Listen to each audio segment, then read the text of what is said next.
Yeah, yes! Thank you, everybody, for tuning into the first regular season episode of the Keeping Karlsson Fantasy Hockey Podcast, the best fantasy hockey podcast in the world, hosted by two guys who at one point owed Eric Karlsson in their keeper pools. I'm your host, Elon Dubrovsky. With me, as always, Brian Calm. Hello, Elon. Hello, everybody. Welcome. I get to say welcome too. You kind of steal my thunder, but there's so much thunder to be had on this episode, so I'm not going to be upset about it. There's so much. We have game action. We have box scores. We have score sheets. So much to talk about. Brian, I'm so excited. I made this outline for our episode. I must have listed like 100 players, or it feels like it. We're going to try to get to as many players as we can. Before we get into any of that, of course, we have to mention that we are proudly presented for the 2016-17 NHL season by DauberHockey.com, the best fantasy hockey website out there. I'm not just saying that because that's my line. That's how I truly feel. It's amazing. You go there for all of the articles, like Dauber Ramblings every day to give you updates on what happened the night before. If you want a daily recap, that's all you need. Plus, line combinations, starting goalies. By the way, when I say line combinations, I mean in real time. You could be like partway through a game and wonder, oh, I wonder how Connor McDavid is doing. Well, that's, you already know the answer to that, but who's McDavid playing with? You'll find out, has the line changed? It's amazing. Definitely check that out. That's at the Frozen Pools section. DauberHockey.com. I could talk about them forever. They're amazing. I'm someone who looks up a lot of line combinations, and honestly, the fastest way that I can find accurate, complete line combos, both at even strength and on the power play, is the Frozen Pool tool. I've been using it all day to prepare for this show, all week to decide what sort of fantasy moves I want to make. It's over at DauberHockey.com/Frozen Pool. Check it out. Yeah, I actually set up a Chrome extension, Brian. I'm very proud of myself. Or not an extension, what's it called? Like a bookmark. And basically, I write DLC, standing for Dauber Line Combos, and then a team name, like EDM for Edmonton. And then it right away jumps me, and I see the current Edmonton lines. If anyone wants to find out how I do that, just tweet at us at Keeping Karlsson, and I'll let you know. Maybe I'll tweet that later. I want to know. Zach Cassidy, Nugent Hopkins, Pouliot have been playing the most so far tonight for the Oilers. So interesting to know that line got a goal, by the way. But okay, we don't have time to talk about that. We have so many players, like I said, to talk about. By the way, we're not going to get, obviously, to every player. There's probably a player that you're thinking about that you really want to get our take on. Maybe we won't get to that player. So why don't we give some general advice of how people can handle the onslaught of information that they're getting with the first few games of the season? Yeah, there's so much coming at you, and you probably have this irresistible urge to tinker and make moves for all the exciting names that you weren't counting on picking up their games, and you're probably wondering, is any of this sustainable?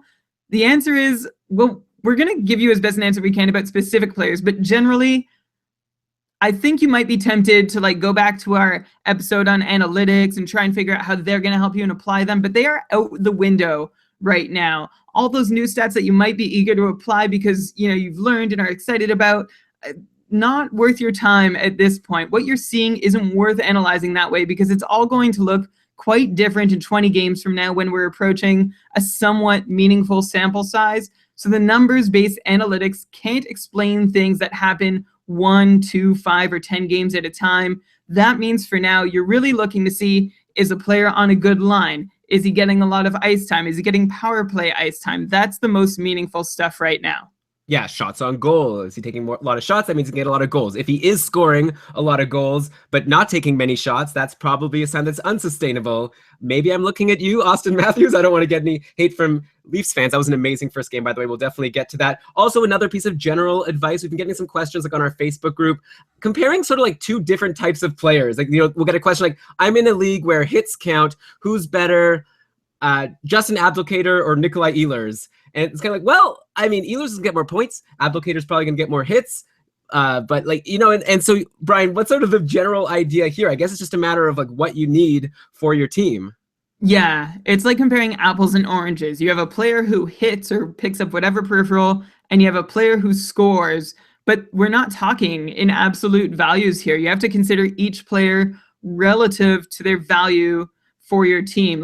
If I have Abdelkader and Ehlers that I'm deciding between, and I drop Abdelkader, and I'm within a few hits of winning or losing the hits category each week, then that's a mistake to drop Abdelkader, especially if I'm either winning or losing the scoring categories by so much that Ehlers' point totals are going to be inconsequential. So you need to figure out which player has the biggest impact on your roster in your league according to your settings. which players' categories mean more to you, which are more likely to make or break a category each week. That's how you're going to make those Abdulkader or Ehlers choices or those Gudas for Marner choices. There's not one size fits all answer.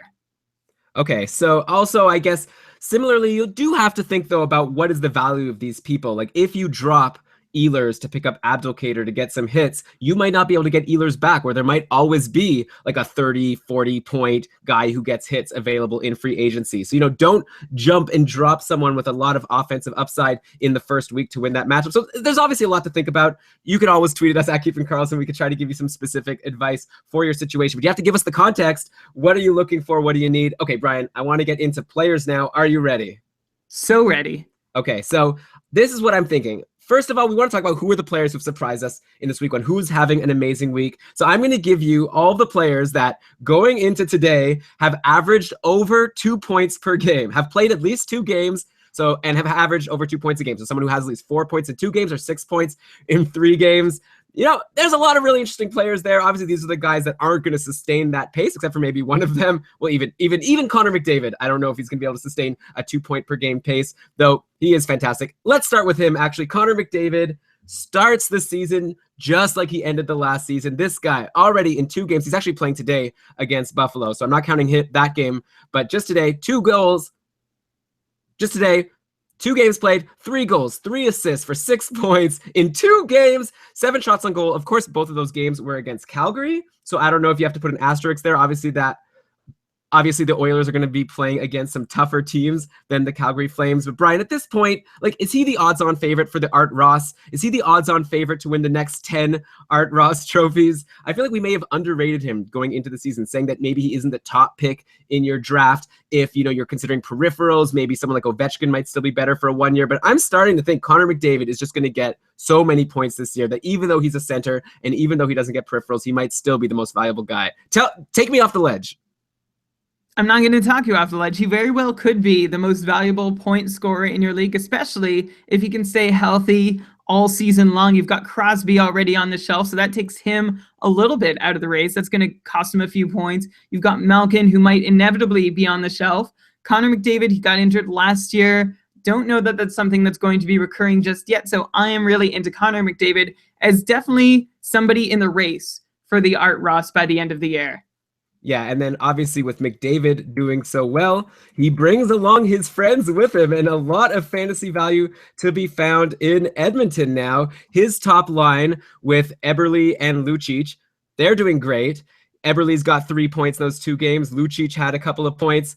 Plus, even defensemen like Chris Russell had 3 points. We wouldn't expect that from him, from a guy who also delivers blocks. Like, McDavid brings so many people with him. There's one guy who's not on a line with Connor McDavid who is still getting a lot of points. That's Leon Draisaitl, because he's been lucky enough to still be on the top power play, and he's doing great. He has 2 goals and 2 assists in his first 2 games, and we were kind of thinking that we don't know what Draisaitl's going to be able to do with Taylor Hall out of the picture. But so far, even though he's on a line with Patrick Maroon and Jesse Puljujarvi, he's doing pretty good.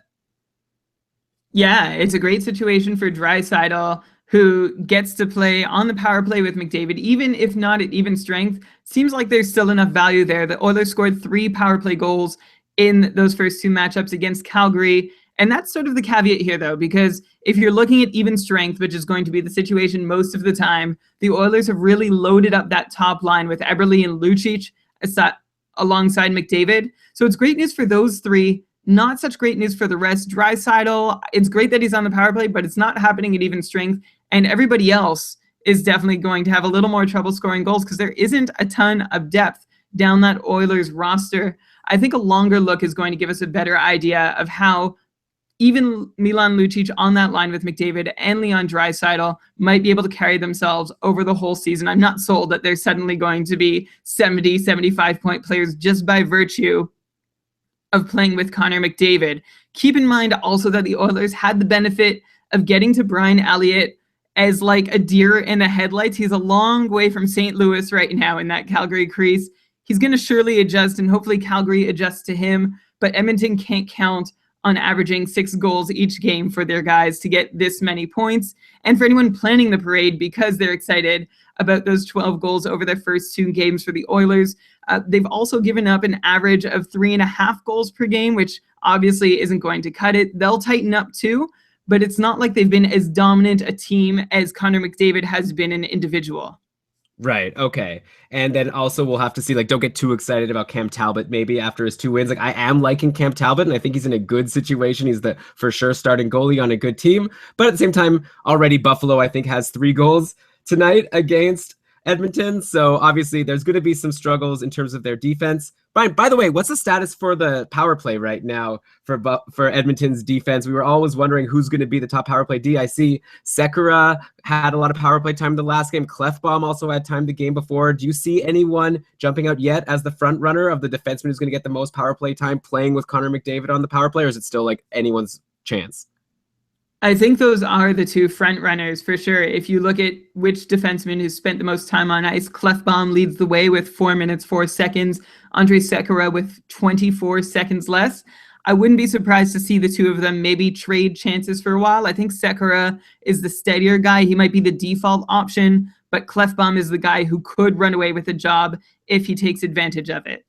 Right. And then, there's also Larson, who they traded Taylor Holloway to get. Doesn't look like he's going to be the guy. I guess he's gotten some power play time, but I'm not sure if I would bank on him. So yeah, if you drafted Larson hoping that he'd get that power play spot, I don't think that I would rely on that. I guess you could wait a few more games and see what happens, but it's looking like Sekera or Clefbaum, like you said. All right, moving on to the next team, Boston Bruins. How about Brad Marchand with 2 goals and 4 assists for 6 points in his first 2 games? What an amazing start for Marchand. Also, he brought along his friend David Pastrnak. What a line they've had along with David Backes. Pastrnak, 3 goals, 2 assists in the first 2 games, so both have been amazing. Questions to you now. Will Marchand pass his 61 points in 77 games last year? He also had 37 goals. We were wondering, is he going to be able to meet that point? But the way he's playing now, we could wonder, maybe is he more of a 65-point guy? Could he be a 70-point guy? Maybe I'm going crazy. Also, Pastrnak, like, what's his ceiling?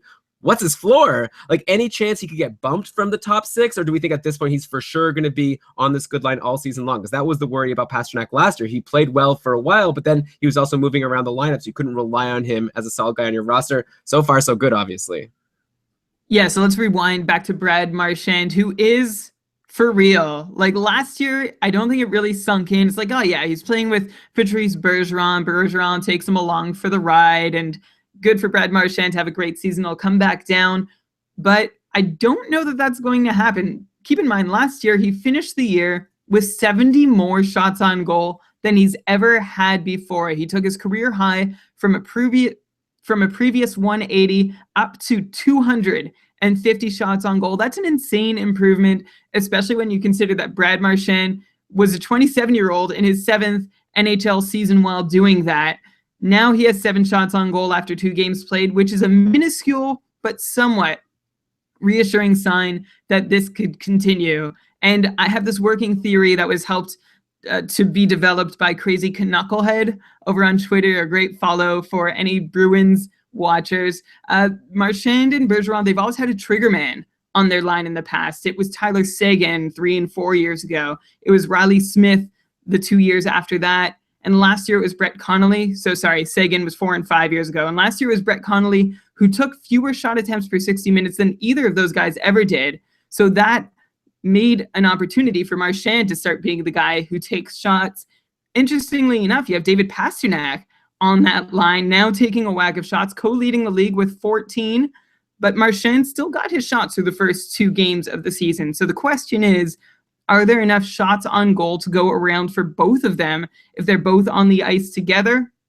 And if anyone can create that much opportunity or help to create that much opportunity for their line mates to get a lot of offensive chances, it's probably Patrice Bergeron. So that's good news for anybody hoping for a repeat from Marchand and a breakout from Pastrnak. Elon, you wonder if maybe he can get bumped, maybe off the top line, like if Bergeron comes back and then they move Backes to the top line right wing spot to keep him on that first line. Maybe that's what happens. I don't have any belief that it will for sure. And at the very worst, that top 6 spot for Pastrnak seems well assured, especially from his start. I'd put his floor at 50, although I think that's very conservative at this point. Like, I'd give him a bump of 2 or 3 points. 55 points would be awesome. And if he keeps throwing 7 shots on goal each game, then I could totally see 60. All right. Well, there you go. Pasternak, if he's a free agent still in your league, now might be one of your last chances to get him. I see he is only 88. Well, that's actually pretty high. 88% owned on Fantrax. So you got to act fast. If he's still available, he's not going to be for long. Obviously, Marchand isn't available. There's also, of course, like we've mentioned, David Backes had 2 goals and assists in his first game. It was a big win against Columbus. And again, just like when we were talking about Edmonton playing against Calgary, Boston playing against Columbus, you can't go too crazy. And then Boston lost 4-1 against Toronto in their second game. And Pasternak and Marchand were involved in that 1 goal. So we'll see how they do as the season goes on. But definitely an exciting line to watch. And Backes obviously also has value in hits leagues. He has 4 hits so far in those 2 games. Moving on, guys. By the way, we're going to be going a little bit faster than usual through this episode because we just want to get to all the players. We have to rush right from the beginning. I want to go to St. Louis now.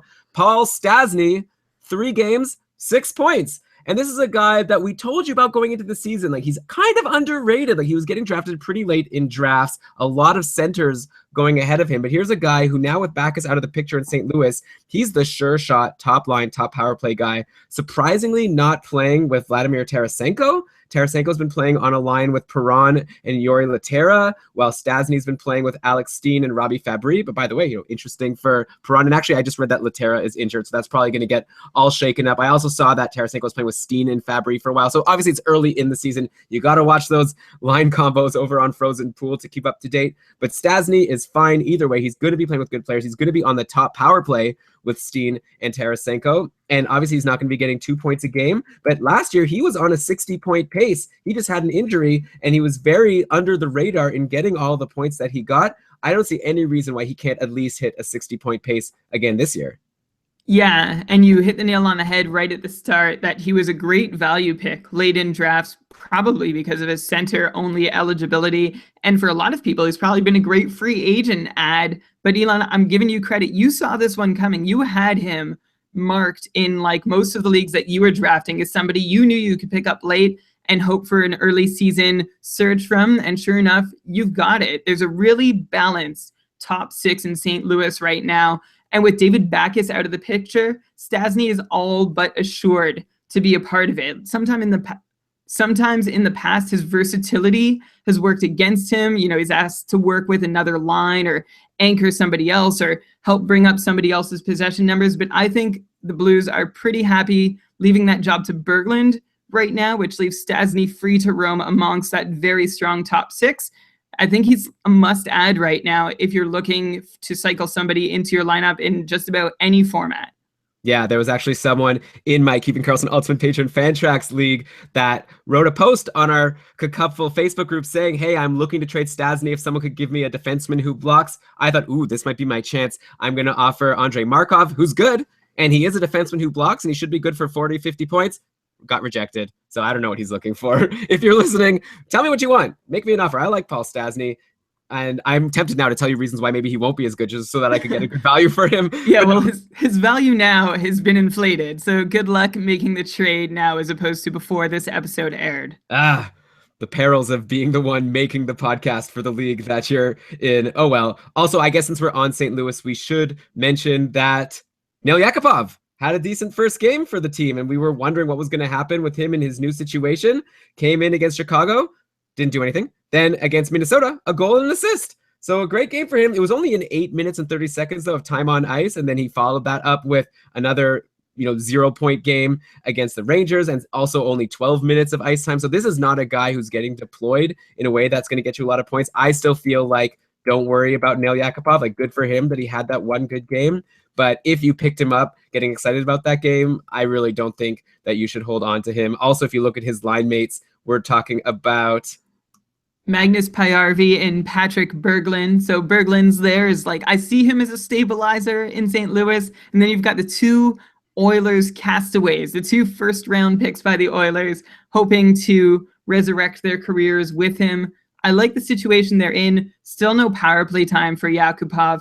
While we're in St. Louis, Elon, let me just point out David Perron. If he's in that top 6, remember, he throws hits too and can be a good shot taker depending on, I guess, what he's asked to do by his coach. So keep an eye on his numbers if you're in a hits league. And also, I wonder if St. Louis is going to have the deepest fantasy defense of any team in the league this year. You've already seen points coming from Shattenkirk, Pietrangelo, and Parayko, and I expect that to keep going all season long. Yeah, actually, there's a question right here in the chat from Matthew asking, has Parayko made it to the top power play in St. Louis? I'm looking at their last game, and no, it was Pietrangelo and Shattenkirk on the top power play, then Parayko was on the second power play. So the answer is no. Parayko should have a decent season, but Shattenkirk and Pietrangelo are the two defensemen I think you want, especially if you need blocks, then Pietrangelo is higher than Parayko. Okay, let's move to, gotta go to our namesake, Erik Karlsson, starting the year fantastically, 4 points in 2 games. I mean, did anyone really expect anything else from Erik Karlsson? He also has 10 shots on goal in those 2 games. So the first game of the season against Toronto, he had 8 shots, came back to earth, only an assist. Is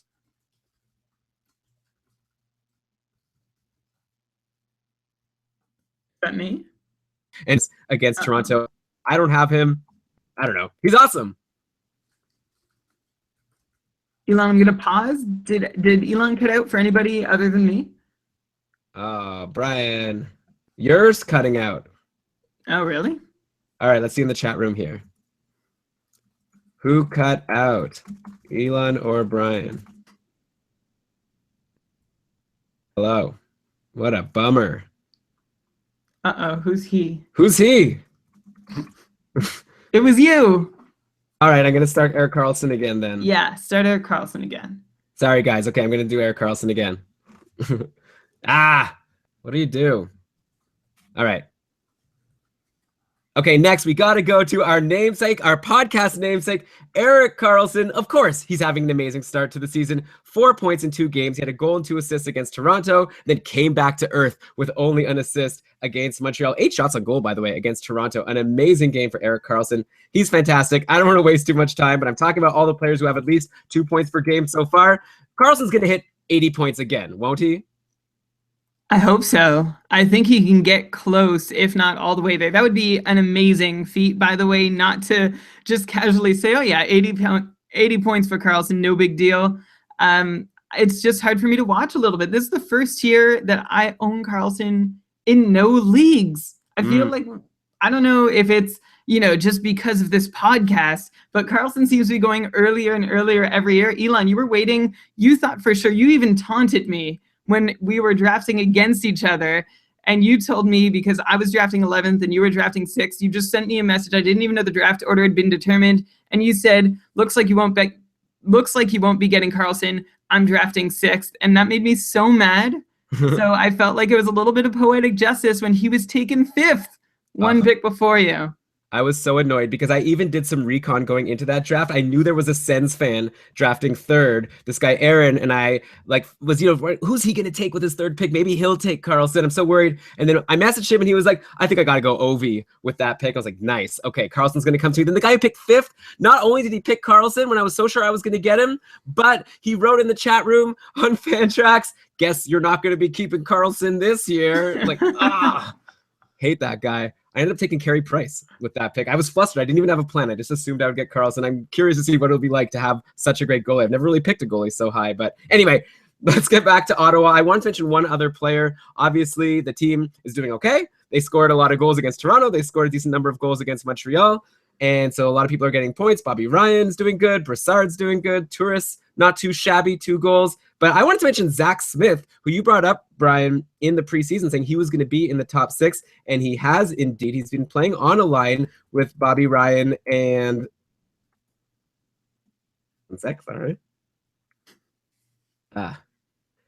And Derek Brassard, and he's got 2 points in 2 games, which is obviously really good. Plus, so many hits. He had 5 hits in his first game, 6 hits in his second game. So if this is a guy who could, obviously he's not going to put up a point per game, but if he could even put up like a 50-point pace and give you so many hits, if you're in a league that counts hits and Zach Smith is available, he's currently only owned in 30% of Fantrax leagues. I think you got to jump on him, right? At least in the short term while he's in the top 6.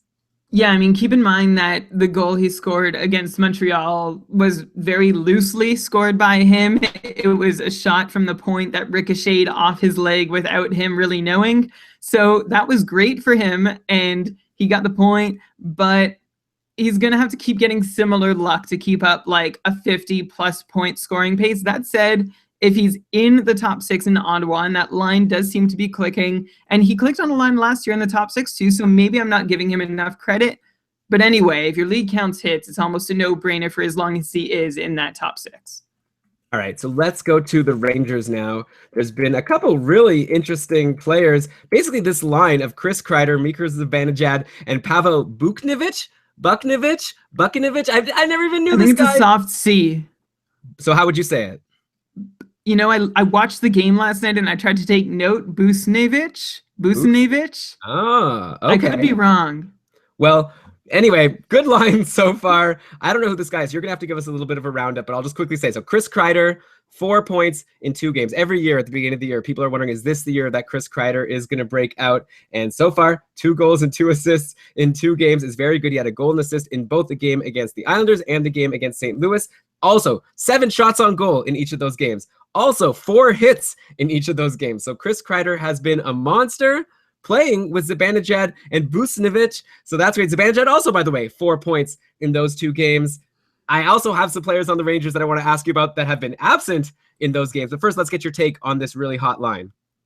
Okay, let's start out with Kreider's hot start. This is what Chris Kreider does in October. He teases everybody, especially when everybody sort of forgets about him in the offseason and then sees his name come up on their draft list and they're like, oh yeah, Chris Kreider, this is his year. Every single year, Poolies love him as a late pickup in the draft or a very early free agent ad. And I've always been very cool to all the talk of Kreider's career year being imminent. It's going to be the next one. It's going to be the next one. It's going to be the next one. I'm over it, except he had 14 shots on goal in the first couple games. And so this is the first time I'm ever feeling a little bit swept up by Chris Kreider myself. So I'm still trying to talk myself out of it. I'm not convinced it's reasonable.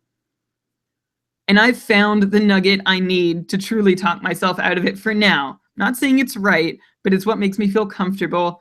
Kreider's best month, I looked at his split stats. His best month has always been October. Then he reverts to a half point per game guy after that.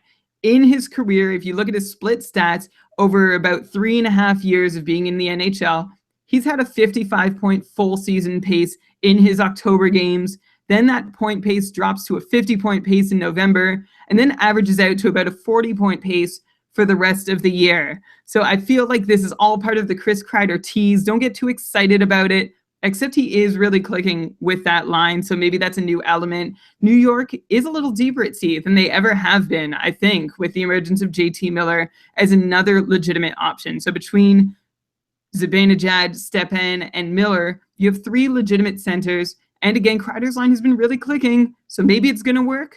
I'm just not buying it yet. And as for, oh, do you want to go? Yeah. Well, in the chat room here, we have a comment from Matthew saying the change this year, the difference is Zibanejad. Maybe he's the guy that's going to help Kreider break out. Zibanejad and Brassard both looking good with their new team. Zibanejad has looked incredible as well. I'm going to go into Buchnevich, though, who was a 3rd rounder in 2013. You just asked for a quick rundown, so here it is. He broke into the KHL as an 18-year-old, did pretty well, and after 3 full years of playing there, he is now entering the NHL as a 21-year-old, making a good impression, a little less ice time than a couple of his line mates, though. He's getting a bit of a power play specialist deployment, so he's seeing a lot of power play time, but not a commensurate amount of time at even strength. So keep an eye on that. And then, Elon, can I just go on to Rick Nash? Well, okay, let's just set the stage here. First of all, before we even get to Rick Nash, there's this other line that we would have thought would have been maybe the stronger line for the Rangers. Stepan, Zuccarello, and Jimmy Vesey actually playing with them. We'll see how long that lasts. They haven't gotten like any points yet, so that hasn't been good.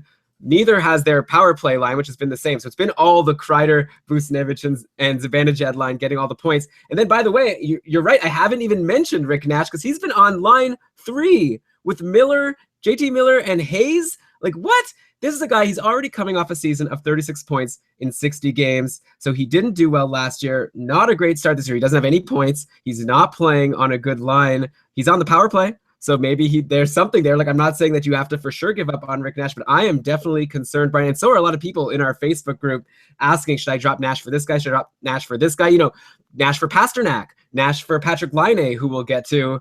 Like, how valuable is Rick Nash's upside or the fact that he's done it before? Because at this point, I'm getting very concerned that I'm not expecting more than like 50 points. Maybe a Zetterberg of last year, this year is Rick Nash. Yeah, I don't know yet that I'm ready to give up on him. His low ice time is concerning, as well as his low power play time on ice. And it's worth noting, guys like Busnevich and Zibanejad and Kreider and Kevin in the chat is mentoring And Kevin in the chat is mentioning Brandon Peary as another guy who's getting some power play time ahead of Rick Nash. But I don't know that Rick Nash is going to last playing in this depth role. I could see him stepping in for Jimmy Vesey on line one before long, since not much has been clicking with that top line with Stepan and Zuccarello just yet. I think Nash's value is really low right now, so you could probably swap him out for someone more exciting right now. But as I said in the offseason series, I still think he has that 55, 60-point potential in him. It just may not come as easy as it once used to. And the telltale sign, if you're looking at Rick Nash, someone on your roster, someone you're considering picking up, is his shots on goal count. They were way down last year. And what you're looking for is to see that he's averaging about 3 shots per game rather than 2 shots per game. That's your sign that Rick Nash is ready to continue producing 55 points or more. If it's 2 shots a game, then buyer beware. Yeah, so how's he doing this year? Still down, but I think that's a bit of a function of the low ice time to get started. I feel like the Rangers might be trying to see who can stick, who can do what with Peary and Vesey and Busnevich and Zibanejad. So many new pieces, and they're all clicking, except like I said, Jimmy Vesey on that first line, I think might be ripe for a swap with Rick Nash. Yeah, Brian, you know what? I'm going to, I think, disagree with you. I feel like the signs were there last year that he was slowing down. I think it's going to continue. If it was me, I'd drop Rick Nash for David Pastrnak, and I might even drop him for Patrick Laine. Those were the 2 questions we got about him. Okay, I would drop Nash. Did I not just say that his value is low right now? So you could, if there's someone more exciting like Pastrnak or like Laine, whose values are through the roof right now, that you can swap Nash out for, then go ahead and do it. Just saying, keep an eye on him. I don't think he's done. Okay. All right, yeah, maybe not done, but I think he's done being like a 60-point and like potential 35, 40 goal guy. I guess we'll see. He's done being a can't drop guy. Definitely. Okay, let's go to Florida now. The leading scorer on Florida is Jonathan Marchessault. Okay, we talked about him last week as his free agent pickup from the summer, I guess, and we saw that with Huberdeau injured, Marchessault was going to get a chance on the top line potentially with Barkov and Jágr, and he has taken advantage. He should be sending a gift basket to Jonathan Huberdeau in the hospital or wherever he is right now. Hopefully he's not still in the hospital, by the way. So mean, by the way. Can you imagine if he sent a gift basket to Jonathan Huberdeau saying, "Thanks for all the points"? No, well, they are Huberdeau's points. Like, I'm pretty sure that Huberdeau would be getting these same points playing with Barkov and Jágr. I don't think Marchessault's any better, but he's definitely taking advantage of his situation. He's got 4 points in 2 games. He had a goal against New Jersey, and then he had a goal and 2 assists yesterday against Detroit. 6 shots on goal also yesterday. So an amazing, amazing start from Marchessault. Of course, the question, can he keep it up? Is this sustainable? Obviously, I'm not asking if he can keep up 2 points per game, but do you think he's going to stay fantasy relevant if he's a free agent in your league, which he probably is? He's still only owned in 35% of leagues on Fantrax. What would you do with Jonathan Marchessault right now? Do you have to grab him? Can you still leave him in free agency? I'm just saying, if for some reason I could not podcast for the next 6 to 8 weeks, say, and another host came in and you guys were racking up the downloads and iTunes reviews or whatever we measure podcast success by, and that host sent me a note sent me a gift basket to wherever I was laid up because I couldn't podcast, I'd take that pretty hard. I just want you to know, I'm really hung up. Okay. Jonathan Marchessault, regardless of whether he sends a gift basket to Huberdeau or not, things are going very well for him. I think what we're all waiting, our gift basket, would be some left wing eligibility for Marchessault, since that's where he's been playing nonstop. And you know what? He's not looking like a passenger doing it either. Right now, the Panthers are averaging 36 shots on goal per game over their first 2 games, which is the 3rd highest rate in the league for whatever that's worth. The first line of Marchessault, Barkov, and Jágr account for about 1/3 of all the Panthers' shots. They've got 25 shots on goal between them. Ekblad's got 8 as well, by the way, which is worth mentioning. Anyway, all that to say, Marchessault is not just hanging around on that line. He is a big part of He's a big part of what's happening on it. I don't think he's just riding coattails like, say, I don't know, I'm trying to think of our usual third pieces on the top line like Ryan Callahan or Alex Killorn or Teddy Purcell. Maybe Patrick Eves.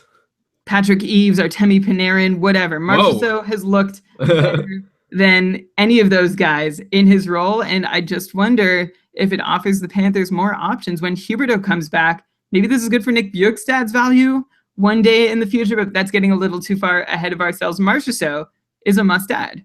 All right. Well, you've heard it here first. If he's available for you, you should add him. By the way, you really dropped the bomb there on Panarin, calling him a passenger. We'll get to him later on the episode. I totally meant Artem Anisimov. Oh, okay.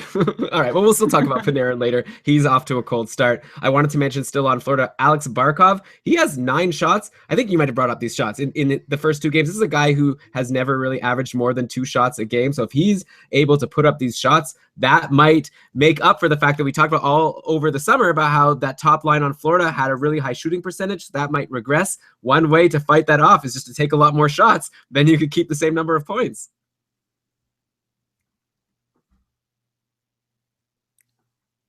Yeah, for sure. So we were talking about in the summer how we were worried because their shooting percentages are going to regress. I don't know how I can repeat the point without just saying exactly what you said. If you take a ton more shots, then you can fight back against the inevitable shooting percentage regression. You can score more goals just by, did you say, Elon, brute forcing it? Yeah, just take just take as many shots as you need to in order to get the goals that you got last year. Okay. I might cut that whole thing because you're right. You already kind of said that. Now on to Toronto, where after the first game of the season, I thought we'd be starting the show there, but not such an exciting second game. But hey, that's all right. Austin Matthews, what a start to his NHL career. The only player ever to score 4 goals in his first game. Just unbelievable. That was like an amazing game. Of course, the Leafs lost. Then they made up for it yesterday by beating Boston, which was great, though nothing from Matthews and his line with Nylander and Hyman in that game yesterday. Yesterday, the points came from JVR, Marner, and Tyler Bozak.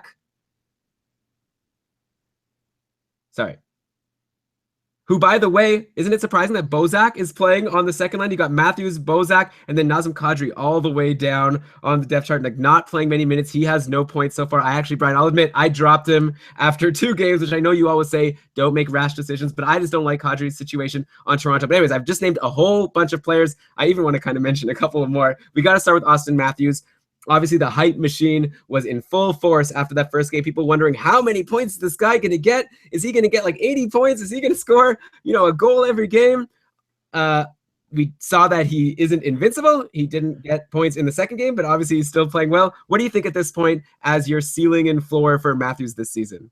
Well, still on a 164 goal pace this year, even after going goalless in game number 2. What was really impressive about what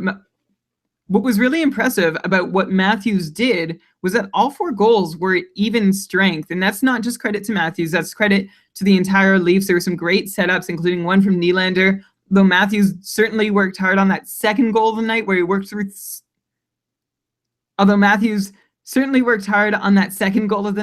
he worked through 3 Sens players all in a row, including our man Erik Karlsson. That was a sad sight for me to see. But I wonder if now you can try and sell high on Austin Matthews in a 1 year. It doesn't significantly change my projection for him, what he did in that first game. So I'm wondering if you can get some kind of insane return back from him, especially from some Leafs fan who's all pumped up about that debut. Maybe it's worth exploring to see if you can get like a bona fide top 10 or top 15 center to go in place of him in your lineup. One really interesting thing to note about the entire Leafs roster, no forward is averaging more than 17.5 minutes per game. In fact, only 2 forwards are averaging more than 17 minutes. Only 3 forwards averaging more than 16 minutes per game, which is odd for the record. Like, if you're not familiar with how much time a forward should be seeing, usually your top 6 could see like 17, 18, even 19 minutes a game. Then you've got a few guys hanging around 15, 16. It's a very even distribution of ice time, and it's really just the centers who are seeing the most to start. So something that I think speaks to how we expect Toronto Maple Leafs players to be deployed for the rest of the year. I think they're going to be rolled out pretty evenly. I mean, they have this sort of depth where neither line is a world beater necessarily, but they all seem pretty solid when you have guys starring like Kadri and Matthews, and then you have support players like Nylander and Marner and Zach Hyman and Milan Mihalik even having a pretty good start to his year. I did forget to mention James Van Riemsdyk is one of the stars of that roster. It'll be really interesting to see how it evolves. I wonder if it can end in any Maple Leaf player, though, breaking 55 points.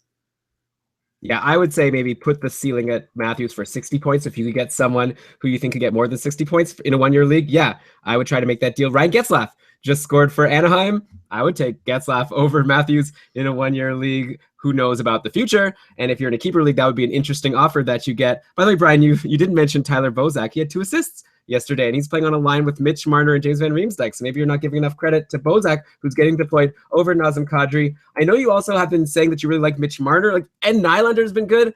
I don't even know what to ask. There's all these interesting Toronto players. Can you just sort of give a quick ranking of, say, Nylander, Marner, I don't know, Bozak? I think I just did. I think I expect them to be pretty evenly deployed and see pretty even success. I'm not going to try ranking one over the other. I know before the season started, I made that fearless prediction that Mitch Marner was going to lead all Toronto rookies in points. I don't know that I still stand by that, but I do think it'll be a close group at the top. Okay, that's fair. Shutting me down. One last thing. Nazem Kadri. Did I make a mistake for dropping him? Do you think he has a chance? He's playing on a line with Komarov and McCulloch right now, which I think is the third line, maybe a shutdown line. And he's also not getting power play time. Obviously, it's only been a couple of games. Maybe Kadri will get, and actually he did get some power play time last game on, I guess, the second unit. What do you think? Last year he had a great year, and by great year, I mean he took a lot of shots on goal, not as many goals, only had 40-something points, but we thought that he could do better. It was just some bad luck. Now he's got 2 games, only 1 shots on goal. In those 2 games combined, what do you think? Is there a chance that he could still be one of these top guys? Or do you think he's for sure someone that you could drop because he's not too interesting right now and not being deployed as someone who could get, say, more than 40 points? I think more the latter. I still believe in him. Remember, last year was a ton of shots and no points. Now it's no shots and no points. I think he's probably being tasked with some of the heavier lifting on the Leafs roster. So that's probably why he might not have as much opportunity to score as the other guys. That said, I think he's still talented enough to hit 50 this year, even in a difficult situation. So I haven't lost all hope, but his value is probably pretty low right now, especially as a C exclusive guy. And Elon, before we move on from Toronto altogether, I want to point out what's happening on their blue line on the power play. Everybody thought Morgan Rielly was going to be the no doubt guy QBing the power play. And he's had about 56 seconds over the first 2 games, which is not a lot.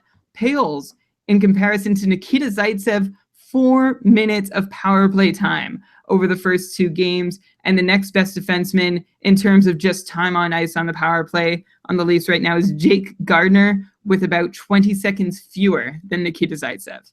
Right, so definitely Zaitsev, who, by the way, also got a point in the last game. So he's someone you got to look at if he's still available in free agency. We've talked about him a bit over the summer. Maybe he's not going to be as good as Zach Werenski, who we'll get to a bit later, who's had an amazing start to the year. But Zaitsev definitely holding his own. And yeah, getting the power play time even over Morgan Rielly, which is surprising.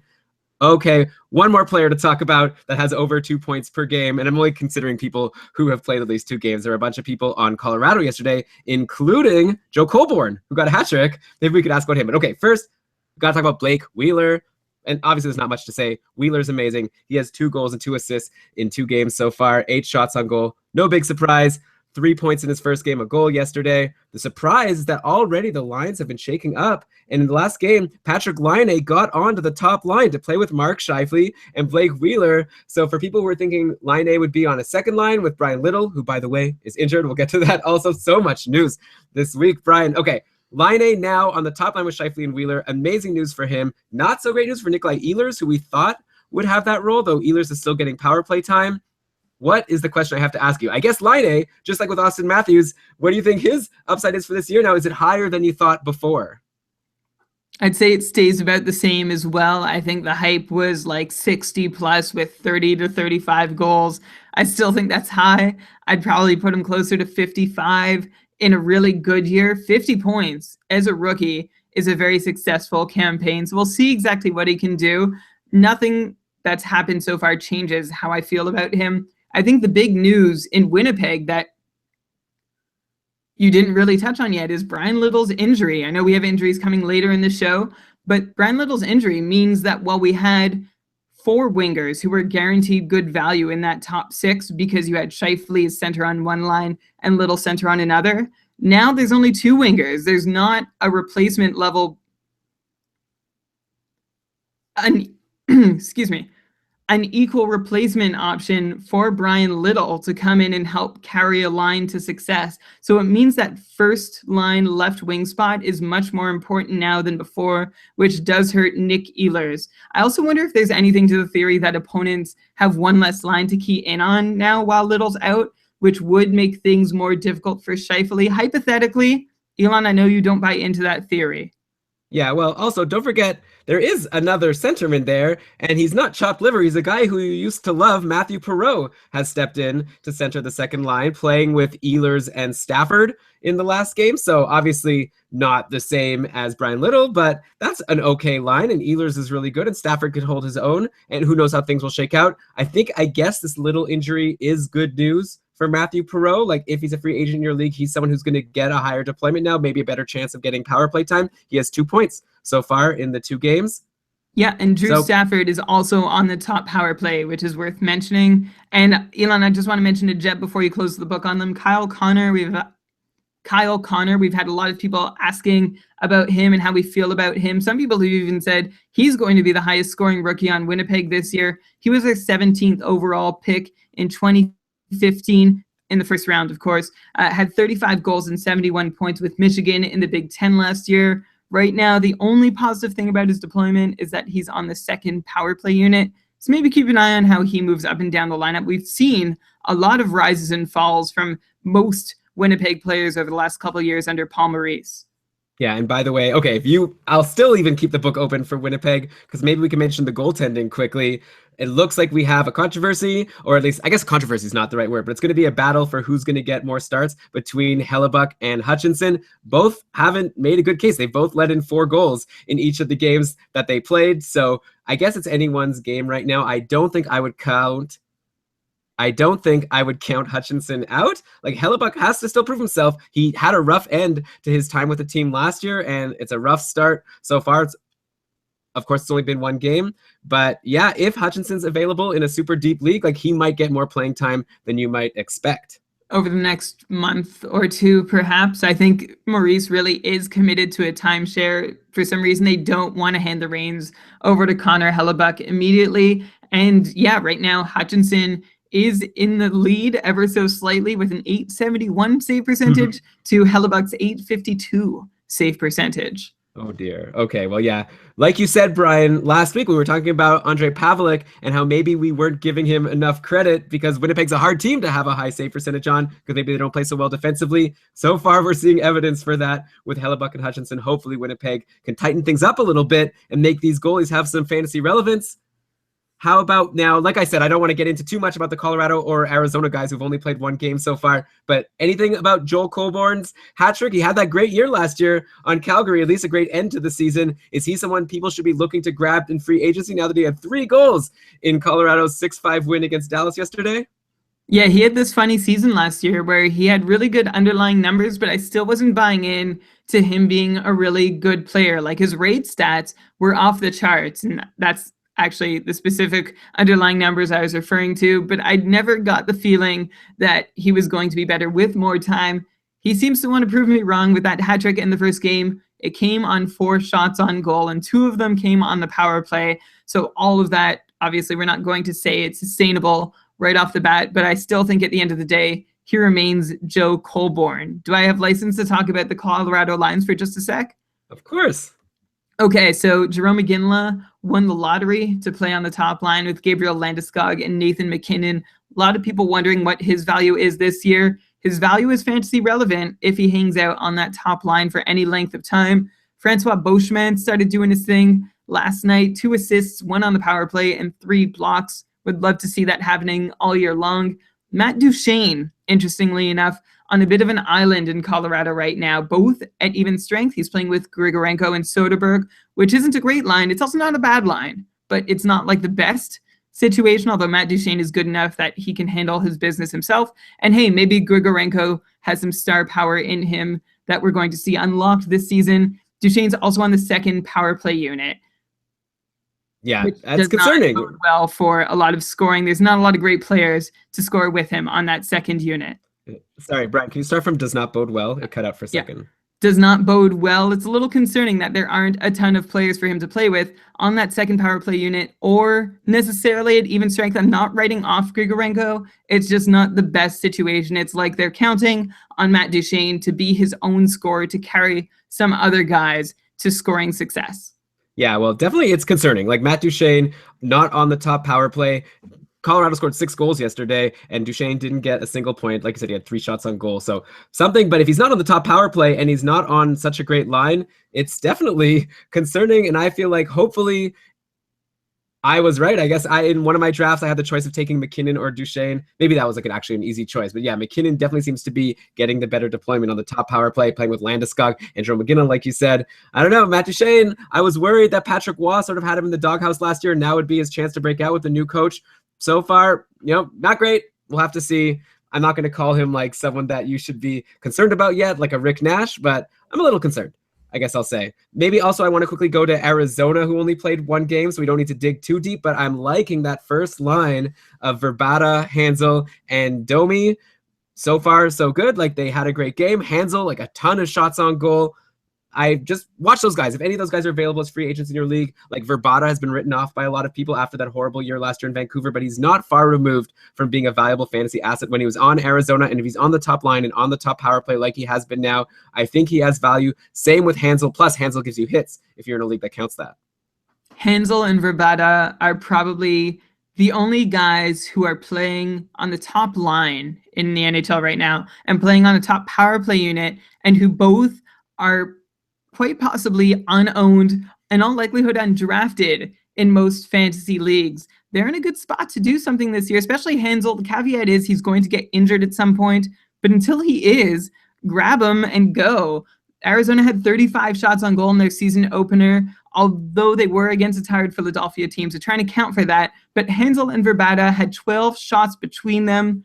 Domi, the other guy on the line, had only 2. So I guess we see how the shooting situation might go for the first little while. Again, just 1 game, so maybe we won't go too deeply into thinking hard about that. But Hansel and Verbata, again, first line, top power play. Another guy in Arizona worth talking about who I liked as a depth pick in my drafts this year, Alex Goligoski. He got the second defenseman role on the first power play and had a power play point to show for it with 3 shots, 2 hits, 4 blocks. All right, great for him. And one guy that was noticeably absent from that first game was Dylan Strome, who was healthy scratched. And a lot of people thought he would have a chance to maybe get 40, 45 points as the second line center. But no, actually Christian Dvorak. And this is interesting because in my conversation, damn it. What's Peter his name? Harling. Conversation with Peter Harling, he was saying how, like, watch out for Dvorak because it might be him and Strome taking turns on that second line while the other one maybe gets scratched. And Dvorak came in, he had an assist yesterday, so not so bad playing with Duclair and Tobias Ryder. And yeah, I guess he's the guy that's ahead right now. We'll see if Strome gets a chance to play and how he'll do. I'm sure that Strome's not going to be scratched like a whole ton of games in a row. But wow, Hansel and Verbata, just very exciting. 7 shots for Hansel, 4 shots for Verbata. I like those guys. Definitely grab them if you can in free agency. I guess we've talked about Marchessault. Like, he's in, I'd say they're above a Marchessault because there are people who I think are for sure going to stay on the top line. Like, who's going to take away that position from them? Okay, Brian, that's all the players I wanted to talk about in terms of like hot streaks and people who started the year with over 2 points per game. We still have injuries to talk about and some line combos and still so much. Before we get into that, maybe we could take a second to thank the patrons of Keeping Karlsson, the people who have kept us going like all throughout the summer, supporting us, and now in our Facebook group, really making it awesome. So just to recap, if for those of you who don't know, we have this program, the Patreon program. If you want to donate $5 a month to the podcast, we really appreciate it, and you help support us and help keep us going. Plus, you get access to our patron-only Facebook group, which, like, you can ask a question and you get advice not only from Brian and I, but from all of the smart patrons out there. Plus, we have our monthly patron cast. It's going to be, we've decided, for the most part, the final Tuesday of every month we'll have a patron cast where you could just come on. It's basically a show just like this, except you guys are in charge. The patrons ask the questions, and we just don't stop until we answer all of their questions. So lots of nice perks. Plus, you get to buy Brian and I each a beer, or one of us a beer per month if you want to donate $5 a month to support Keeping Karlsson. So if you want more information, just check out keepingkarlsson.com/patron. Yeah, if you like the show and are enjoying it and download and listen every week and you appreciate what we do, if you wanted to flip us a little financial support for it, we'd appreciate it. Thank you very much to Rahul, Chad, and welcome back, Justin, for joining us and supporting the show and joining the Facebook group. They'll be at the Patron cast, I hope. You can be too, keepingkarlsson.com/patron. Okay, Brian, let's continue to injuries. It's going to happen every week, this depressing thing. Normally I start the show with injuries, but it's like, no. How about from now on, we'll talk about injuries halfway through, unless it's something super significant. Though actually, we have a couple really significant ones. We have to start in LA with Jonathan Quick out at least 3 to 4 months with a groin injury. Oh my goodness. In the first game, he went down. And at first, I actually had to think twice before I remembered, like, who's the backup on LA? It's Jeff Zatkoff, former backup on Pittsburgh. So not the most exciting guy to add. A lot of people still obviously picked him up. He was okay in relief for Quick after he got injured in his first game against San Jose, let in only 1 goal, made 15 saves. But then against Philadelphia, he let in 4 goals, had an .867 save percentage, and I have a feeling that's more of what we can expect from Jeff Zatkoff. Obviously, LA is a good team to be a goalie on. A lot of goalies who we maybe wouldn't consider to be so amazing have had success playing on LA. Jonathan Quick himself is someone we've talked about on the podcast who maybe isn't that amazing compared to his numbers, but, you know, he gets inflated numbers because he plays on LA. But I don't know, Brian, first of all, is Jeff Zatkoff worth picking up? Like, will he be good if he is the number 1 goalie on LA? Like, can LA still win and can he put up decent numbers? And also, is there maybe a better chance that LA, you know, ends up playing someone else and Zatkoff doesn't even really get to play all of those games with Quick out? Yeah, I don't think that Zatkoff is equipped to be the Kings starter. And I also don't think that the duo of Zatkoff and Budaj is really going to cut it either. You did mention that Jonathan Quick, you know, I've always thought of him as an average goaltender benefiting from a good situation, but our chat about Mercad over the summer, that's adjusted goals saved above average, makes me start to think that perhaps Jonathan Quick is better than we've all given him credit for. I mean, don't get me wrong, LA is better equipped than like Montreal it was last year to handle their workhorse starter going down. They've got a better defense, a better system to handle it. But Jonathan Quick, I think, has earned whatever numbers he's put up, even if they are roughly average in the regular season. Back to Zatkoff and Budaj, I didn't rush to add either one. I think the Kings are going to have to turn to outside help. And looking around the league, Pavlik is the one who stands out as the likely guy who's available. I'm sure the Jets have already offered him up on a silver platter. JF Berube was the other one that I thought of right away. He was claimed by the Islanders off waivers from the Kings at the start of last year when Halak was injured to start the season. And I remember reading at the time that the Kings were not too happy about it. They were hoping that they could sneak Berube through and keep him in the organization. Some other dark horse names to be acquired. I have no inside info. Some of these might need to have some salary retained, but I'm going to throw out Eddie Lack and Andrew Hammond as potential options to maybe head to LA and do a decent job. And then if you really want to consider every possible option, you've got Philadelphia, Vancouver, Dallas, and Detroit. They each have an extra goalie. Maybe they get rid of one of them. I wouldn't mind seeing Jacob Markstrom get a ticket out of Vancouver and into LA. That would be interesting. Yeah, well, I don't know why Vancouver would do that, just because Ryan Miller is getting up in age. Sure, he had a shutout yesterday, even though it didn't count. I'm going to interrupt you because even though he didn't get credited for that shutout because of an own goal. But yeah, I just don't see Vancouver getting rid of who I would think is the next guy. We don't know why Vancouver does anything. So I'm pretty sure anything is possible. Mm-hmm. They've traded away Luongo. They've traded away Schneider. They've traded away Lack. Why stop there? Trade away Markstrom. That's fair. That's fair. Kevin is saying Jimmy Howard to LA. I guess you mentioned Detroit, so that would be interesting. So we'll see. Obviously, there's going to be a big rush in free agency. You know, keep your eye on the Score app or whatever you use to get your updates. And if LA signs a goalie or trades for a goalie, you need to grab him probably very quickly, because I don't think that Jeff Zatkoff has much of a chance. Like you said, I agree that they should find someone else. And otherwise, I don't even think I'd grab Jeff Zatkoff, because I don't think he's going to have great numbers. Okay, the other big injury news comes from Buffalo. Oh, poor Buffalo. My poor babies in Buffalo. Come on.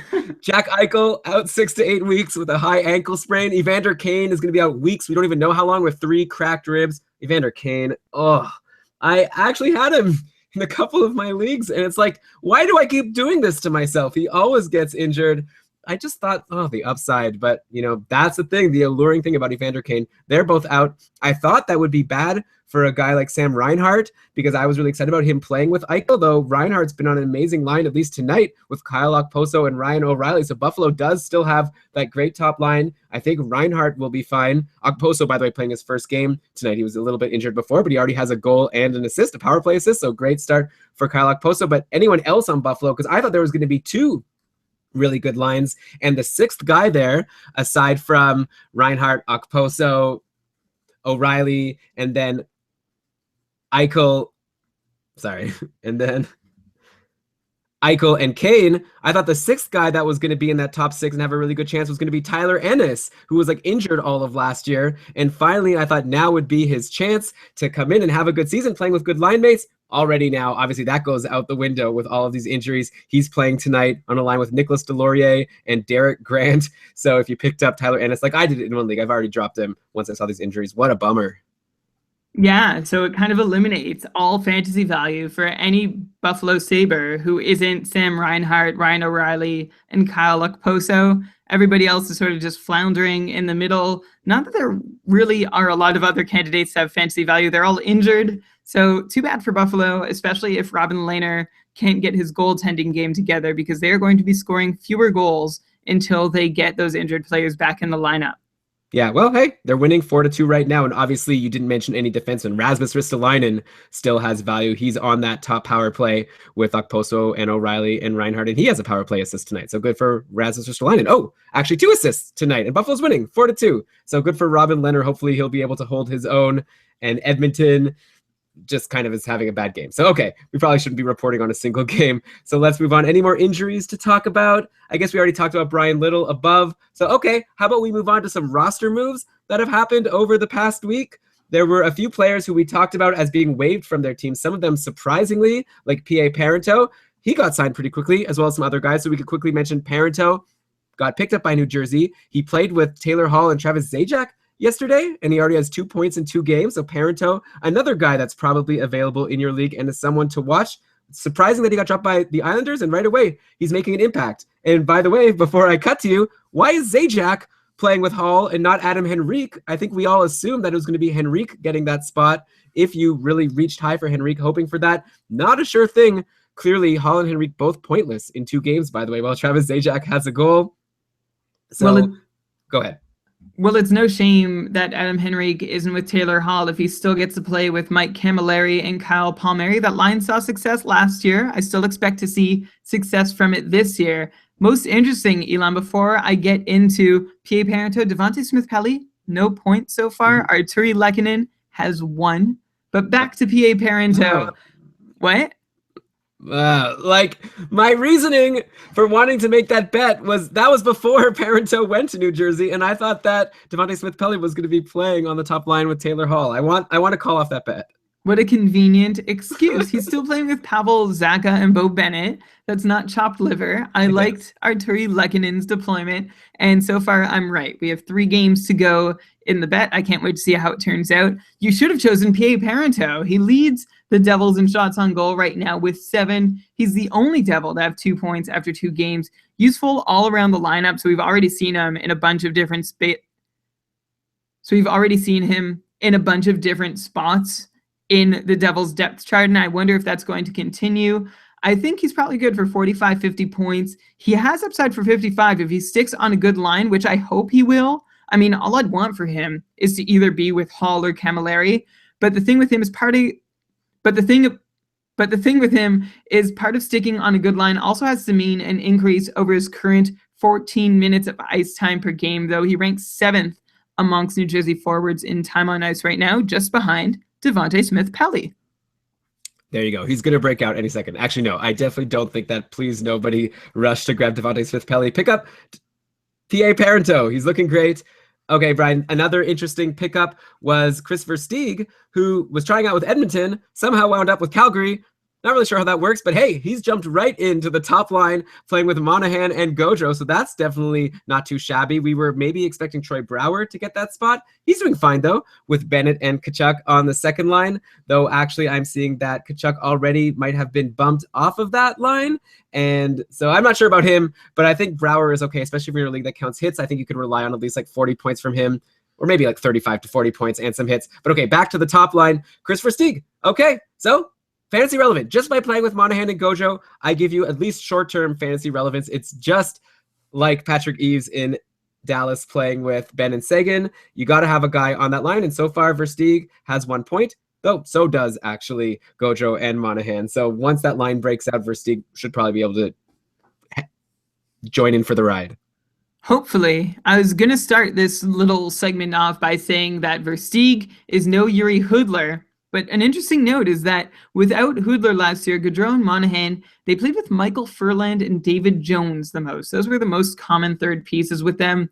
And the lines with those guys, instead of Hudler, actually had better expected goal and shot attempt rates, actually more so with Furland than Jones. But anyway, they were better with Furland than they were with Hudler. Their numbers with Jones weren't far off of Hudler, but on the whole, I guess it just pointed to Hudler was not the straw that stirred the drink on that line, or even a make or break ingredient, though we have a real small sample size of Furland and Jones on that line. So perhaps it's unfair to Yuri.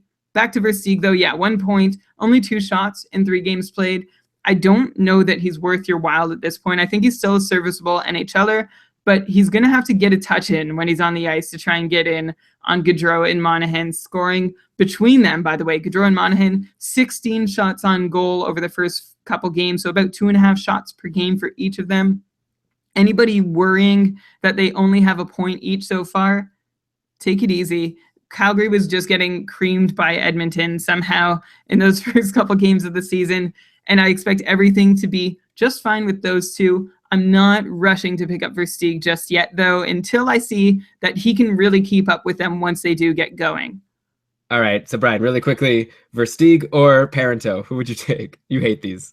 Parento. Okay, next, Rickard Rakell finally signed with Anaheim after that long holdout, but don't jump on him just yet if you don't have to, because he's apparently still a couple of weeks away from joining the team because of visa issues. But watch out, Nick Ritchie, because his time may be running out on the top line with Perry and Getzlaf. But so far tonight, he's still in that spot, and he also had a decent start to the season. Like Ritchie had 5 hits or something and a good number of shots on goal in his first game.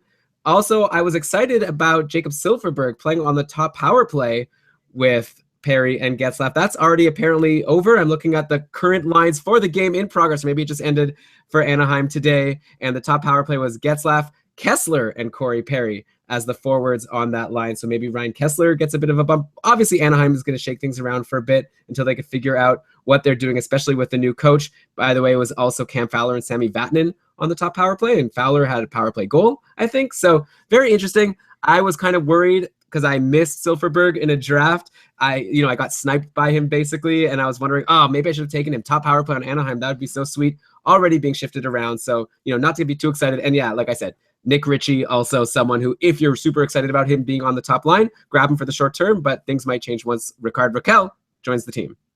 Yeah, with Rakell in the mix, that definitely hurts the value of both Ritchie and Silfverberg. If you can grab Rakell and stash him in like a not active spot or whatever your league might offer, I think that would be a good move. I think, Elon, you mentioned he's still a week or two away from getting a game in. He did have some offseason surgery, I believe, and I think he has to make the trip or whatever, get his visa issues cleared up. So when he does join the team, he's probably still my favorite left winger, if that's the position he plays. I wonder if he can move around, so we'll see where he ends up. For now, I think he's a decent add, and just be wary of what he does to the value of other Ducks in the lineup. And before you move on, Elon, I forgot to mention while we were still in Calgary, Dougie Hamilton has 13 shots on goal, tied for 3rd in the NHL. That's what we loved him for in Boston. It's good to see him starting strong in Calgary. I'm sorry, that is not a smooth segue at all from Raquel to Hamilton to your next guy. That's fine. No, how about instead of having a next guy, there are a few other acquisitions. I'm just going to ramble them off, then you can say what you want about any of them. The Kings signed Devin Setoguchi, who I didn't even know was like available or someone still playing hockey, but there you go. Word was he was going to play with Kopitar, but actually in the last game was on line 3 with Brown and Shore, so not expecting much from him. It was actually Dwight King playing with Kopitar and Toffoli in the last game. Also, Pulkkinen went to the Wild. He was someone we were surprised was dropped by Detroit. Goes to Minnesota. He's been in the bottom 6, nothing special. Seth Griffith, maybe surprisingly, got dropped by Boston, and then he got signed by Toronto. And Mike Condon in Pittsburgh right now. I'd imagine he'll get a game or two while Matt Murray's injured, but obviously nothing to be too excited about after his disaster last year with Montreal. Yeah, speaking of Condon, I wonder if once Murray comes back and the Pens waive Condon, if the Kings might be just biding their time and hoping that Zatkoff and Budaj can get them through until the moment that they can claim Mike Condon, even though we saw what Condon could do in Montreal last year, which was not much. Although the whole team was a tire fire, I'm willing to give him a second chance in LA. Setoguchi, few shots on goal in this time, no power play time. This isn't the deadest. No power play time. This is not the Devin Setoguchi that we're used to seeing or that we remember seeing necessarily. It's great that he's back in the league. I know it was a hard road to get back into the NHL, so I'm happy to see him there.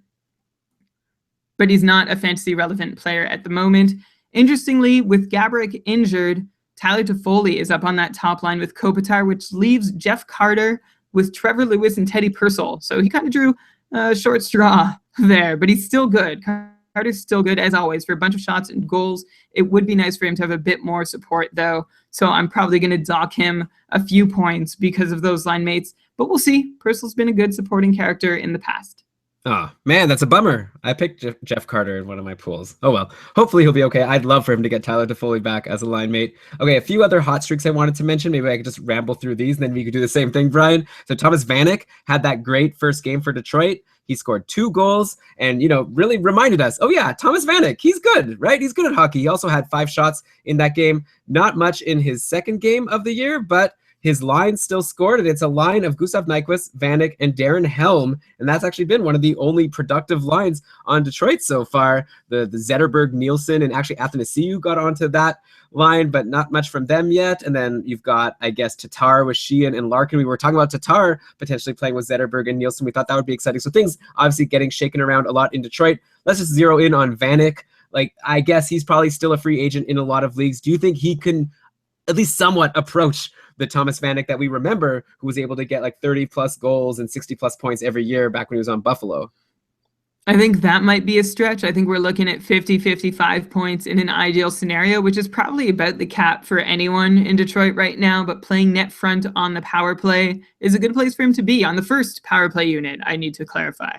Yeah, then if we go to Philadelphia, great start for Travis Konechny. And he's someone who we've talked about. And also we were talking about maybe he has some injury issues, but who cares? He's doing great. He has 3 assists in 2 games to start the year on a line with Couturier and Voracek. And Couturier, by the way, 2 goals. So a great start for him as well. Of course, one thing you have to consider is that Braden Shen is going to be coming back soon from suspension, though I'd imagine he's just going to kick Raffl off the first line, and hopefully that line of Voracek, Couturier, and Konechny will stay together. He's another guy, by the way, Konechny and Couturier, actually. They're probably both available as free agents in your league. So, Brian, what do you think about these guys? Are they people that should be on people's radars, at least on their watch lists, right? Yeah, both certainly you should be watching, and I don't have any concern that Shen's going to replace them. I think you're right. The Rafflcopter will descend down onto the third line, and Braden Shen slated for a really good year ahead of him, I'm hoping, playing with Giroux and Simmons on that first line. Yeah, and I'll mention the top power play on Philadelphia has been in their last game, Giroux, Simmons, Voracek, and Nick Cousins as the 4th guy, the 4th forward. So that's surprising. Obviously, that is Braden Shen's spot. Doesn't really matter. He'll take it. It must be some nepotism at work. Oh, yeah? How so? His last name is Cousins. Terrible joke. Oh, my God. Okay. And also, by the way, some defensemen on Philadelphia, everyone was obviously so excited about Ghost Bear. He has a point in 2 games. I'm sure he'll be fine. But, Mark Streit, he's still around. He scored a goal. And actually also Provorov got a point. So some excitement over there in the Philadelphia D. And then in nets, it was maybe a little bit surprising that Neuwirth got the first game. Mason got the second game. Neuwirth played better, I guess, to start, but obviously it's a long season ahead. But I don't think that necessarily Mason has won the job or has the job, and it's his job to lose in Philadelphia, which is something that maybe you alluded to or you suggested during Schmorgoliesborg. You said maybe it should be that way. Definitely seems like Neuwirth is going to be getting a shot just from the fact that he started the first game of the year.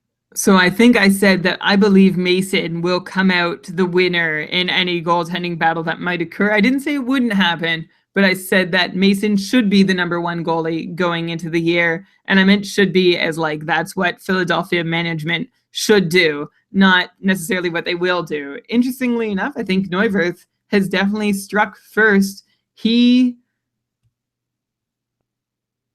had a .920 save percentage with the win. Steve Mason, .886 with the loss, although he did face more shots and played behind an unrested Flyers squad. So I'd like to see the tables turn. Maybe he could get the first half of the back-to-back next time. I still think he's the better NHL goalie. I'm not sure in a timeshare if he'll appear to be the better NHL goalie, though. That's my concern now. Interesting. Yeah, so we'll have to wait and see on Philadelphia. I actually have both of them in one of my leagues, so I guess I don't really care. I would love for one of them to just take the job so I could drop the other one for a skater, but for now, I guess I'll just keep both and hope that one of them takes the win there, or at least that Philadelphia can get a lot of wins and play pretty well, better than they did in that last game where Mason, like you said, had the sub 900 save percentage. I'm going to jump in. You mentioned Streit and Provorov also, and I've seen good things written about the way those two are working together. Streit still has it, even though Ghost Bear moved up the depth chart while Streit was injured last year, and that was the end of that. Streit is still a good puck-moving defenseman, and Provorov's young and has some talent too. I think that's a really interesting pairing, and I'm very curious to see how much they can produce at 5-on-5. A lot of us are only interested in Provorov and Streit if they're on that top power play unit, but I think we might need to reconsider if they do get on a good rhythm in the first few weeks of the season at even strength. And speaking of defense, I mentioned him before, Zach Werenski. What a great start to his career. He has 2 points in 2 games, 9 shots on goal in those 2 games with Columbus. So looks like he's getting top power play time. Who knows with Tortorella, like that could totally change. But for now, he's doing great. And not to say Seth Jones loses any value. He also has 2 points in his first 2 games. He had a goal and assist against Boston, even though they lost that game 6-3. Seth Jones was good. Werenski was good. So both of them looking good. Both of them getting power play time, though it looks like Werenski's getting more power play time. So actually, I think I would prefer Werenski over Jones right now. Is that crazy? Not only do I want Werenski over all the other rookie defensemen, I might want him over all other Columbus defensemen. Yeah, I'm with you. I think Werenski is off to a great start, and he seems to have earned a lot of ice time from John Tortorella, which usually means you're going to continue getting ice time from John Tortorella for as long as John Tortorella is in Columbus, that is. Elon, in the notes, you wrote, what more do you want from Werenski? And I would say I would like first his name to be a little easier to say. It's very easy to stumble over. And secondly, the Columbus Blue Jackets don't play again until Friday. Keep that in mind this week for your team. If you're looking to add a Blue Jacket, if you don't think they're going to be taken between now and Friday, you can probably wait to make that move. And if you own like Foligno or Dubinsky and want to cycle somebody in to get a couple games on off nights in the meantime, something to consider. Wow, so you might be playing a game of chicken with your other league mates on Zach Werenski. If he's still available in your league, he's 65% owned right now on Fantrax. So that number is growing. I think it's going to keep growing. I think you need to add him. If you want to wait, try to get a couple of games out of someone else before he plays on Friday, do so at your own risk, because I think he's the real deal. I think that he is going to have a great year. One more hot streak, Brian, before we end the show with some people who are really disappointing so far. I just wanted to mention, I guess I already brought him up also, but Patrick Eaves, like I said, has been on the top line with Ben and Seguin. All 3 of them have 3 points in 2 games. Not surprising. If you play with Ben and Seguin, you get points. He's also been on the top power play. Who knows how long this will last, but gotta grab Patrick Eaves if you can. Yeah, for the short term. Sorry, for the short term. Yeah, sure. Why not? Yuri Hoodler is obviously the flip side of that coin. We thought maybe he'd end up on the top line. He's been playing with Sharp and Spezza, hasn't gotten any points, and I actually dropped him to add Jonathan Marchessault earlier today in one of my leagues, just because I feel nobody's going to rush to grab Yuri Hoodler at the moment, and I'm also waiting for that extra eligibility from Marchessault, hoping it comes. I can handle it if it doesn't. Elon, I'm going to mention one last guy, Richard Panik. We need to mention what he did the other night for Chicago. He's had some incredible scoring lines to start the year, playing with Taves and Hossa. Actually, I need to check that. Well, Sorry. actually, let me jump in. Brian, well, Okay. actually, no, sorry, I'll jump in because I have something to say. Well, actually, Brian, like these Chicago lines have just been crazy. It's not even worth trying to think about who Panic has been playing with.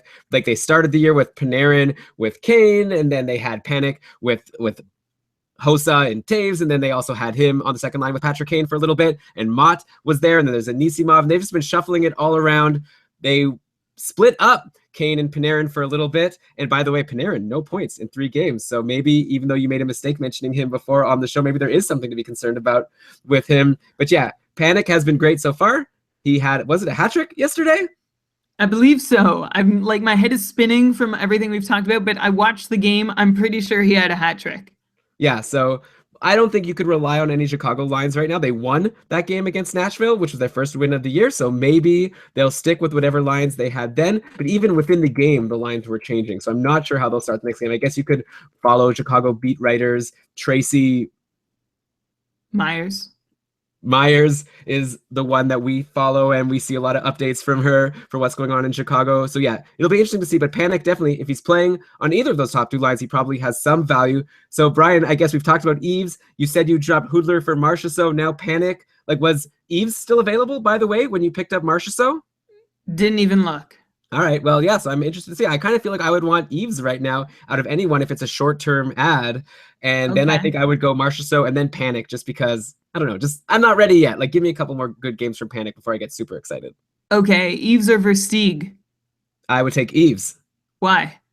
because he's already doing really well. He has 3 points in 2 games, and he's on the top line, and he's on the top power play, unlike Versteeg, who's been on the top line but not on the top power play. Very well defended opinion. I very well justified opinion. I agree. All right. So, but yeah, Marchessault you still took over Eves. I feel like it could go either way. I think Marchessault obviously has the better chance to stay on the top line, or at least in the top 6. Eves, like we've seen it before. He gets on that line and then he gets dropped down, and maybe Yuri Hoodler will get there. Then Brian will have to rush to re-grab Yuri Hoodler, and we'll see what happens with that. Dallas is always crazy. Let's go to some cold streaks to end the show. Let's end the show with something more depressing, and let's go to goaltending. Brian Elliott, ooh, rough start to his stint with Calgary. Those 2 games against Edmonton, 10 goals against total, and 818 save percentage. Can he bounce back? Is this just going to be a case where he's going to be another one of these goalies that goes to Calgary and then his career ends because he's so horrible, just like Jonas Hiller? No, I don't think so. Although that's a really interesting comparison you make, because I still maintain that Jonas Siller was doing really well before he came to Calgary. Maybe he was on the downside of his career. I don't know that Elliott is over the hill just yet, although I mentioned at the top of the show, it's a really different place for him to be in Calgary versus St. Louis, to be coddled in one of the better defensive systems in the league, perhaps the best defensive system in the league, going to a team like Calgary, who's just changed coaches after having one of the worst team defenses in the last couple of years, despite having a pretty deep D core. So it's like they have the personnel to make it work. They have to figure out how, and Brian Elliott has to figure out how to play behind it. His adjusted goal saved above average is pretty solid. He does seem to have a positive goal saved above average differential, which means that he would stop more goals against than the average goalie would have in St. Louis. So that's promising for him heading to Calgary. I believe that he can recover and still have at least a league average season. Yeah, though maybe another wrinkle in all of this is that Chad Johnson played yesterday for Calgary against Vancouver. Obviously, Vancouver isn't as offensive a team as Edmonton, but Chad Johnson had a great game. He only let in 1 goal. They lost 2-1 in the shootout, I guess, but a 968 save percentage to start his season with Calgary, and his stint also with Calgary because he's new. He came from Chicago. Because he's new, he came from Buffalo last year. Is there any risk that Johnson now gets the next start and maybe could get some momentum going? I said no last year when it was Chad Johnson, Linus Ullmark, and Chad Johnson ultimately ended up being the goalie the Sabres used more. So I'm not feeling terribly comfortable betting against Chad Johnson right now, although I do think Brian Elliott is the better goalie. Last year, Ullmark was just more of a hunch. Chad Johnson is like an average NHL backup, which means he's not quite an average NHL starter, while I think Brian Elliott is at least that. Okay, and then another goalie we have to talk about that's also been brutal. He only played 1 game so far, Cam Ward. so bad, right, against Winnipeg. They lost 5-4. It looked like Carolina might win this game. They were ahead until the end when they totally fell apart. Ward ends up with only 26 saves and 808 save percentage. Tonight, Eddie Lack is playing against Vancouver. So I'll be very interested to see if Lack could maybe start earning his job as maybe getting more starts, then we'll maybe start making a case for him to be the starting goalie in Carolina, which was like start of the chance for Eddie Lack. Sorry guys. Okay, I'm gonna start this whole thing over. Another goalie that's also been really, really bad is Cam Ward. Obviously, it's only been one game. He lost to Winnipeg 5-4. It looked like Carolina was going to win that game. Then right at the end, Winnipeg came back. The whole team fell apart, but especially Cam Ward. He ends the game with an 808 save percentage. Just brutal. Now Eddie Lack is going to play tonight. By the time you listen to this podcast, you'll already know how Lack did. I think it'll be great if Lack could have a good game and start putting his feet down and saying, I want to be the starting goalie in Carolina. I should be. Cam Ward is not very good. I know, Brian, you're banking on Eddie Lack earning this job. We thought it would happen last year and it didn't. Do you think there's a better chance this year? So Cam Ward, I'm not going to pin everything in that loss on him, but Carolina was up 4-1. I believe it was with 15 minutes left to go in the third. Ended up losing 5-4. A real shame for my fantasy team, who was desperate enough to have to add Cam Ward after my draft.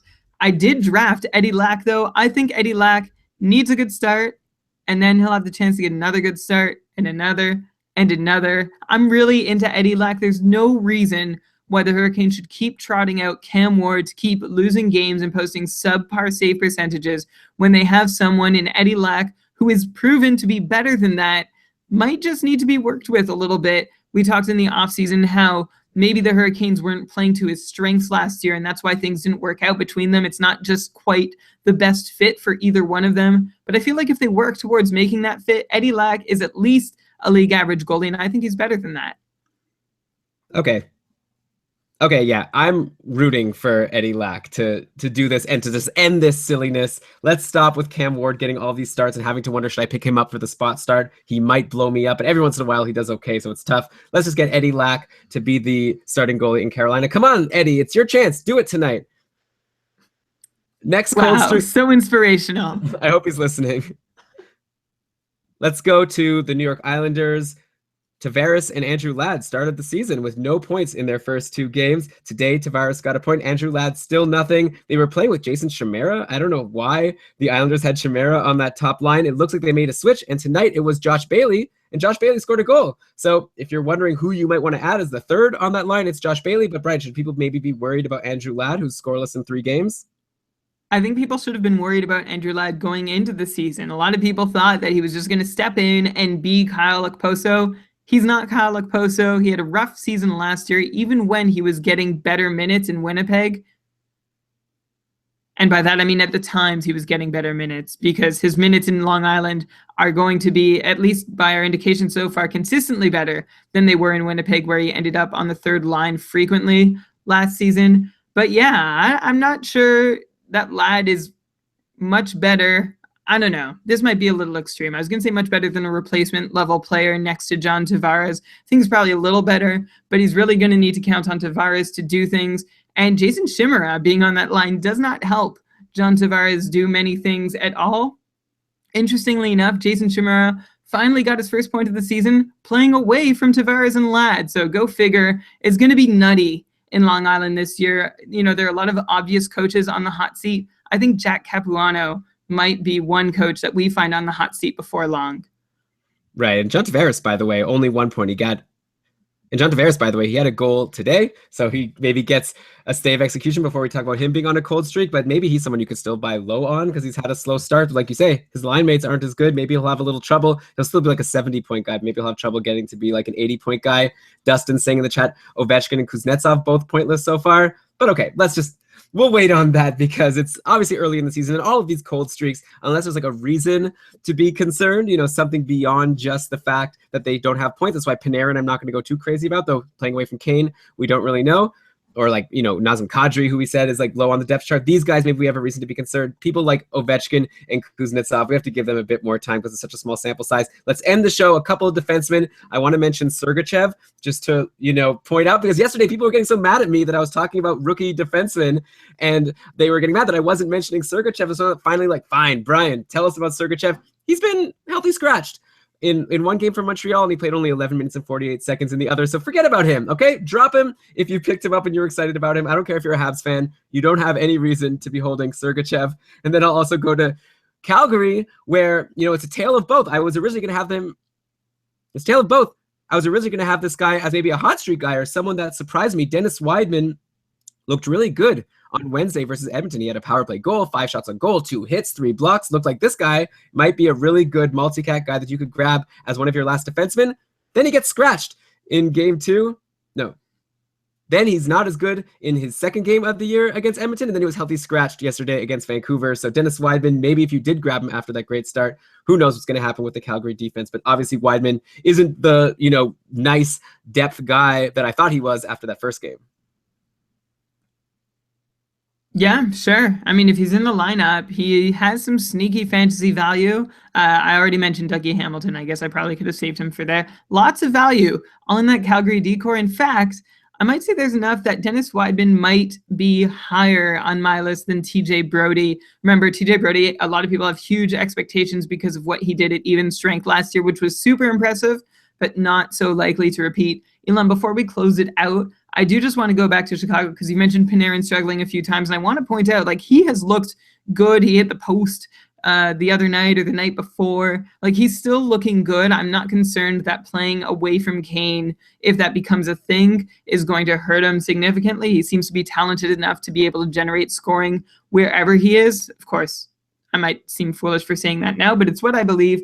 And also, we had a question in the chat about maybe adding Panic, and I compared him to Artem Anisimov last year, who started the season so strong with Kane and Panarin, and then everybody grabbed him, and then he petered out eventually as Panarin and Kane sort of left him in the dust. That's sort of how I see things going for Panic this year. So if you want to grab him and see how long he stays hot for, by all means. But if you're comparing him to like Jonathan Marchessault, I would prefer Marchessault. Okay, so Brian, we've named so many players this episode. I hope everyone listening has enjoyed this episode and us going maybe more breadth than depth, but we're definitely giving you lots of names to consider. If you have a question for us, or if you think we missed someone, tweet at us at Keeping Karlsson. We'd love to hear from you. We'd also love if you could be so kind as to go onto iTunes and give us a 5-star review. It's a couple clicks, helps us out, doesn't cost you a thing. You're already on the internet, so why not? Okay. That's it, Brian. We've talked about so many players. I feel like we need to end the show. So we've also mentioned the Patreon program, keepingkarlsson.com/patron. I'm going to cue that outro music now. Why don't you go ahead and read us the credits? All right, this episode of the Keeping Karlsson Fantasy Hockey Podcast was presented by Dobber Hockey and supported by our patrons. It was researched with help from Dobber Hockey, Frozen Pool, Corsica.hockey, Hockey Analysis, Hockey Reference, Hockey Database, Elite Prospects, Roto World, and Fantrax. Great job, as always, Brian. We'll catch you all again next week live. Just go to keepingkarlsson.com/live to join the live experience every Sunday night at 8 p.m. We'll catch you there. And yeah, great show. Until next time, keep on keeping Karlsson. All right. And actually, I said great show. That's kind of a braggy thing. So I'll say, and yeah, that was fun. It sure was. Until next time, keep on keeping Karlsson.